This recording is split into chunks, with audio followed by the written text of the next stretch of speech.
So I was just thinking about how, like, I'm not where I'm supposed to be in life. I'm not where I'm meant to be. I'm having all these memories come up in this moment of when I was at my mom's house in Lorton, Virginia. And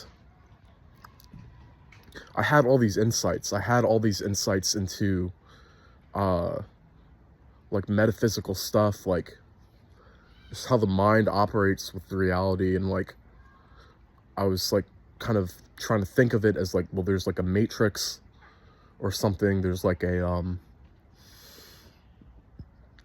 you can conceptualize how, the mind has its own thing going on, but then it relates to the outside world. And there's like a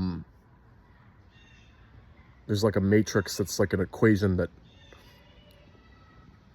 solves for how, like, the information from the outside world translate to the inside, to your interior world of your mind.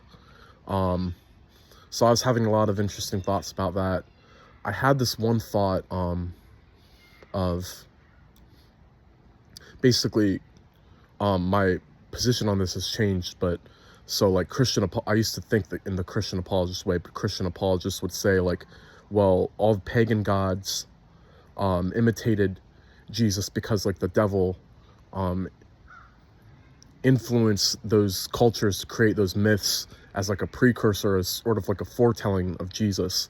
And also, but it was also to have something that was similar to Jesus, so as to deceive the nations, so that when Jesus came, they would cling to their idols or whatever. And I came up with that thought independently of, before I watched any Christian apologist content, or before I watched any of the mythicist content on YouTube, or read about it in the various places I've read about it.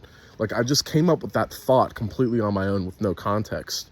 But the reason I'm bringing all this up is because when I was from ages like 17 through 19, I was in an environment where I was surrounded by nature, and I was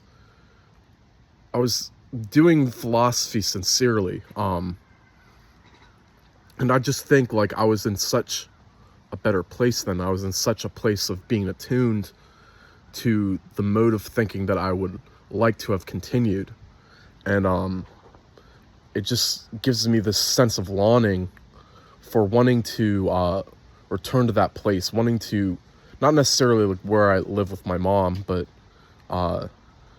just wanting to return to a place of openness and curiosity, but in relating to my environment and being engaged with opening up my mind and making new discoveries in philosophy. But now I'm at the place where, I still think about certain things. I still expound upon my thoughts on certain topics, but it seems more restricted. And there's not that that innovation or that sense of childlike wonder that there used to be.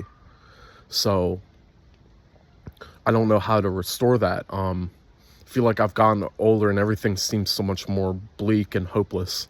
But I guess there's like this sobering aspect to it that, I kind of know more of what life's about, and I'm more sober. So maybe I should be more sober-minded, I should say. I should be grateful for that. But just wanted to give a quick vlog rant. There's not much more point to this video, but thanks for listening.